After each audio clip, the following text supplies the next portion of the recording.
స్వచ్ఛత అంటే నందిని. నందిని పాలు మరియు పెరుగు.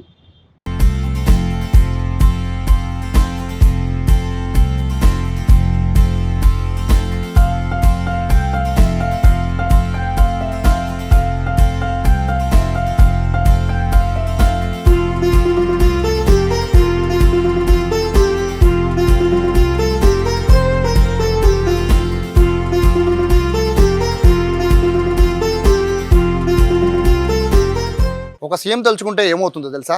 ఒక సామాన్యుడికి కూడా ఒక విఐపి హోదా వచ్చేస్తుంది. అంటే సీఎం తలుచుకుంటే విఐపి హోదా ఎందుకు వస్తుంది అనుకుంటున్నారు కదా? ఖచ్చితంగా వస్తుంది. ఇప్పుడు నేను ప్రస్తుతము ఆగిరిపల్లిలో ఉన్నాను. ఆగిరిపల్లిలో సీఎం చంద్రబాబు నాయుడు ఒక సెలూన్ షాప్కి వచ్చారు. తెలుసు కదా, 2 రోజుల క్రితం.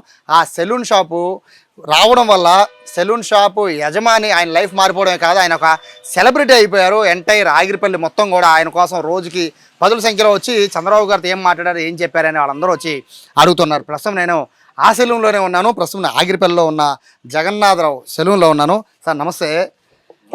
చంద్రబాబు గారు మీ దగ్గర వచ్చారు, ఎక్స్పెక్ట్ చేశారు ఆ రోజు మీ దగ్గర వస్తారని? చెప్పారండి వస్తారని. మినిస్టర్ గారు కూడా ప్రోగ్రామ్ ఇచ్చారు మాకు, మా పార్సారథి గారి మినిస్టర్ గారు. ఏమరా చంద్రబాబు ఏంటి నా దగ్గర రావడం ఏంటి అనుకున్నారా?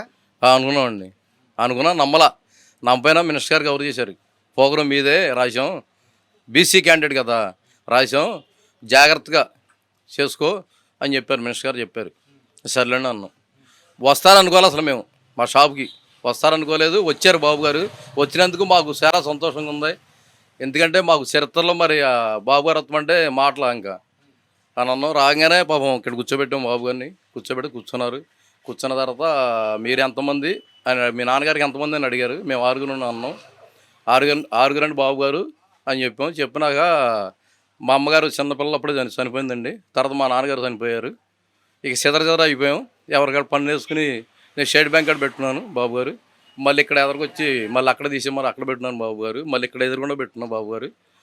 మళ్ళీ వాళ్ళు కూడా బిల్డింగ్ కట్టుకున్నాను తీసేయమన్నారు. మళ్ళీ ఇక్కడ పెట్టుకున్నాను. రేపు పొద్దున ఇక్కడ పెట్టుకున్నాను. మళ్ళీ తీసేయమంటారు బాబు గారు. మాకు వెనక ముందు ఏమీ లేదు, ఇక మీరు తప్ప మాకు ఎవరు లేరు, చేయలేరు కూడా అని బాబు గారిని అడిగామండి. అడిగితే నీకెంతమంది నీకు అని అడిగారు బాబు గారు. అడిగితే నాకు 3 అండి. 3లో ఆడపిల్లలకి మ్యారేజ్ 2 చేశాను. పెద్ద అమ్మాయికి ఆడపిల్ల చచ్చిపోయింది. పెద్ద అమ్మాయి చనిపోయిందండి. చనిపోతే ఆ పిల్లనాడు సాగనన్నారు. సాగపోతే ఆ పిల్ల ఎడుతూ నేను తీసుకొచ్చి నా ఇంటి కూడా పెట్టుకున్నాను. మరి ఉంటాకి సెంటుబావు స్థలం అది సాల్తల.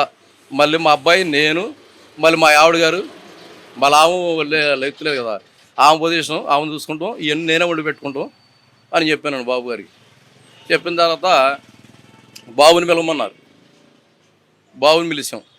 ఎందుకంటే ఎస్కాట్ రానిస్తలా, రాకపోతే బాబుని పిలువ అన్నాడు బాబు గారు. పిలవగానే బాబు గారిని ముందే ఇక్కడ పెట్టా బాబుని అడిగారు. అడిగితే నేను 2nd ఇయర్ వరకే పేసాను బాబు గారు. ఇక నాకు అవతలేదు. మా నాన్నగారు చదివిలేకపోయాడు. ఇక నేను వేరే షాపులో విజయవాడలో పని నేర్చుకుని వేరే షాపులో చేసుకుంటున్నాను. మరి నీకెంత వస్తాయి, మీ నాన్నగారికి ఎంత వస్తాయి అని అడిగారు. నాకెంత వస్తాయి అని అడిగారు. ఈ కత్తులు కంటే నాయి ఎవరికాళ్ళు ఘాట్లు అడుగుతున్నారు. ఇలా పిల్లలు కూడా, చిన్నపిల్లలు కూడా మోడల్ కటింగ్ నాకు రాదు. నాకు వస్తే మా 250, 200 వస్తాయి. ఆదివారం పడి మట్టికి ఒక 300 వస్తాయి బాబు గారు. ఇక అంతకన్నా జీవనం మాకు రాదు, రేకులు బట్టి ఇది అసలు అని చెప్పాం. చెప్పిన తర్వాత మన కుర్రాడిని అడిగితే మా నాన్నగారి దగ్గర సంవత్సరం మానిపించారండి. విజయవాడలో పని చేస్తున్నాను నేను వేరే షాపులో చేసుకుంటున్నాను. నీకెంత వస్తాయి అన్నారు. నెల వచ్చేవాడికి. వేరే షాపులో చేసుకుంటున్నాడు కదా. నెలకి 4 సెలవులు మాకు, మళ్ళీ మంగళవారం సెలవులు మాకు. షాపులు కట్టేస్తాం, ఒక పాట కొట్టే ఉంటుంది. సో ఇవన్నీ మీరు చెప్పిన ప్రతిదీ చంద్రబాబు గారు విన్నారు. సో విన్నాక మీరు అనుకున్నారు, అంటే మనం చెప్పేది వింటారులే, సీఎం కదా ఏముంది మర్చిపోతారు అనుకున్నారు. బట్ మీకు అలా జరగలా. మీకు ఇమ్మీడియట్గా మీరు కొన్ని హామీలు చంద్రబాబు గారు మీకు ఇచ్చారు కదా. ఇచ్చినాక మాకు దండ వచ్చింది. బాబు గారు ఏమన్నారంటే 3 సెంట్లు స్థలం బాబు పెళ్ళైనాక మళ్ళీ ఇబ్బంది పడకూడదు, మీరు 3 సెంట్లు కలెక్టర్ గారికి ఆదేశం ఇచ్చారు. పింఛనీ కూడా 1 తారీఖు కాడి నుంచి వాళ్ళ ఆవిడ గారికి ఇచ్చేయండి. 2 లక్షల రూపాయలు అమౌంట్ ఇచ్చండి. ఎందుకంటే ఇంట్లో ఏం జరుగుతుంది కాబట్టి సరుకులే తెచ్చుకుంటాడు, ఇబ్బంది పడాలని నేను చూడలేను అన్నారు బాబు గారు. అనేసి 10 తారీఖుల్లో పింఛనీ ఇస్తా ఉన్నారు. కలెక్టర్ గారికి చెప్పారండి ఇవన్నీ. అది బాబు గారు. చాలా మాకు సంతోషంగా ఉంది. ఎందుకంటే ఇప్పటిదాకా నేను అనుకోలేము మేము, అసలు ఇట్లా జరుగుద్దని అనుకోలేదు. సీఎం గారు వస్తామే మాకు రికార్డు. అసలు ఇక్కడికి వచ్చి కూర్చుంటామంటే మంగళ షాపులో మాటలు కాదు. అది హై ప్రొఫైల్ ఉన్న వ్యక్తి ఇప్పుడు బేసిక్గా చూడొచ్చు ఇదే చేయరు. ఒక సీఎం, సీనియర్ మోస్ట్ సీఎం, దేశంలోనే సీనియర్ మోస్ట్ సీఎంలో ఒకరైన చంద్రబాబు గారు ఇటువంటి చైర్లో కూర్చొని ఒక సాధారణ ఒక బార్బర్ దగ్గరికి వచ్చి ఆయన వివరాలు ఆయన కష్టాలు అడిగి తెలుసుకోవడమే కాదు, చెరకు 3 సెంట్లు తన కొడుక్కి తనకి చెరకు 3 సెంట్లు స్థలమే కాదు, ఇటువంటి షాపు సరిపోవట్లేదని అడిగితే ఇమ్మీడియట్గా దాదాపు 1 సెంట్ స్థలంలో ఒక షాపు కట్టమని కలెక్టర్కి ఆదేశాలు ఇస్తే 6 నెలల్లో పనులు పూర్తి చేయడమే కాదు పెన్షన్ కూడా ఇస్తామని మార్చారు కదా, ఇచ్చారు. సో ఇన్ని చేశారు ఒక సీఎం తలుచుకుంటే ఏమవుతుందంటే ఏదైనా కూడా క్షణాల్లో అట్లా అయిపోతుంది. సో నిజంగా మీరు అదృష్టవంతులు. మరొకటి ఏంటంటే మీ దగ్గరికి వచ్చే ముందు జస్ట్ ఎక్కడంటే అడ్రస్ని అడిగా, కనీసం ఒక 10 మంది వచ్చి చెప్పారు మీ అడ్రస్ని. ఎలా అనిపిస్తుందండి? మీ ఊరు వాళ్ళే, మీరు చంద్రబాబు రాకముందు వేరు, మీరు వచ్చాక మీ షాపు వరకు మీ అడ్రస్ వరకు చాలా వరకు తెలిసిపోయింది. ఎలా అనిపిస్తుంది? అది ఎలా అనిపిస్తుంది? బాబురత్వమే మాకు అదృష్టం, చాలా అదృష్టం. ఎందుకంటే 4 సార్లు సీఎంగా ఉన్న ఆయన అసలు ఆగిరిపల్లి మంగళ షాప్లో కూర్చుంటాం ఒక అరగంట సేపు దాటింది. మళ్ళీ అరగంట సేపు దాటమంటే మాటలు కాదు. ఒక సీఎం గారు మాకు చేతులెత్తి దండం పెట్టుకుంటాం ఆయనతో. ఎందుకంటే ఆయన చేసిన పనులు అవన్నీ చేస్తారని బాగా నమ్మకం వచ్చింది నాకు. అప్పుడు వచ్చింది, ఎందుకంటే సీఎం గారు చెప్పేశారు 6 నెలల్లో కట్టించి షాపు 2 ఇళ్ళు కట్టించి ఇచ్చేయమన్నారు. పెన్షన్ ఫస్ట్ తారీఖు ఇమ్మన్నారు. 2 లక్షలు జరుగుబాటు లేదు కాబట్టి ఆ 2 లక్షలు కూడా అందజేయమన్నారు. అదండి. చంద్రబాబు గారు వెళ్ళిపోయాక ఎవరిని వచ్చి కలిసారా మిమ్మల్ని? తెల్లారి కలిసారండి. సీఎం పోగ్రాం ఉంది కదా, మళ్ళీ ఆ చివర సీఎం పోగ్రానికి వెళ్ళారు. వచ్చినాక చాలామంది పెద్దోళ్ళు కూడా అన్నారు, నువ్వు ఇన్ని సంవత్సరం బట్టి ఉన్నందుకు, నువ్వు బాధలు పడినందుకు, బాబు గారు వచ్చి నీ దగ్గరకు కూర్చున్నందుకు చాలా సంతోషంగా ఉంది, చాలా గౌరవంగా ఉంది.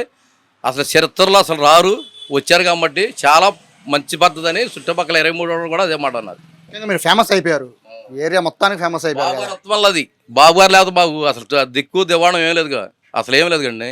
అది బాబు గారి పుణ్యం, అది ఆయన పుణ్యమే, ఇది బాబు గారిదే. అది మా సారథి గారు కూడా మమ్మల్ని చిన్న చూపు చూడ కూడా వచ్చిన కానీ కూడా పాపం ఏదైనా ఆయన హెల్ప్ చేస్తున్నారు. మినిస్టర్ గారు, సారథి గారు. ఘాట్ రోడ్డు చరిత్రలో దేవుడి గుడికి ఎవరో వేపిల రోడ్డు మా మినిస్టర్ గారు వేపిస్తున్నారు దగ్గరుండి. ఘాట్ రోడ్డు దేవుడికి, నరసింహ స్వామికి ఆయన మేలు ఎవరు మర్చిపోలేరు కూడా చరిత్రలో. ఆ పేరు నిలిచిపోద్ది. మీ బంధువులు ఏమన్నారు? అంటే మీ బంధువులు చెప్పారా, ముందే చెప్పారా? మీరు చెప్పలే, ఎవరికి ఇంతవరకు ఫోన్లు చేసి కూడా చెప్పలే, వాళ్ళే ఫోన్లు చేస్తున్నారు. ఇట జరిగిందంటే సీఎంఆరత్వం ఇట్లా వచ్చాము, బాగా గౌరవంగా ఉంది మన సంఘానికి, అందరికి కూడా కులాలకు కూడా మంచి పని చేశారు, లేనినందుకు బాగా పని చేశారని కులాల్లో కూడా అది అన్నారు. మా క్యాస్ట్లో కూడా, అది నా ఇబ్బమ్మలో కూడా. అది సో ఇది చూడొచ్చు, చాలా ఆయన కళలోనే ఆనందం కనబడిపోతుంది. ఎందుకంటే సీఎం వచ్చిన రోజు ఆయన గొంతులో బెరుకు కనబడింది, కానీ ఇప్పుడు సీఎం వెళ్ళిపోయిన తర్వాత ఆయన కళల్లో ఆనందం, సీఎం ఇచ్చిన మాట, అలాగే సీఎం ఇచ్చిన హామీలు అవన్నీ కూడా ఒకటి నెరవేరుతూ ఉన్నాయి. దాంతోపాటు ఈ ఏరియా మొత్తం మీద, ఆగిరిపల్లి మొత్తం మీద ఒక ఫేమస్ పర్సన్ అయిపోయారు, విఐపి అయిపోయారు. చాలామంది చూడడానికి నాయకులు కూడా ఆయనకు వస్తున్నారు. ఇదే కటింగ్ షాప్లో అందరూ కూర్చొని ఆయనతో చిట్చాట్ చేస్తూ ఉన్నారు. సో మొత్తం మీద ఒక సీఎం తలుచుకుంటే ఏమవుతుంది అంటే సామాన్యుడు కూడా విఐపి అవుతాడు అని నిరూపించేలా చేశారు ఏపీ సీఎం చంద్రబాబు నాయుడు గారు. కెమెరా పర్సన్ కృష్ణతో సాయి, సుమన్ టీవీ, విజయవాడ నుంచి.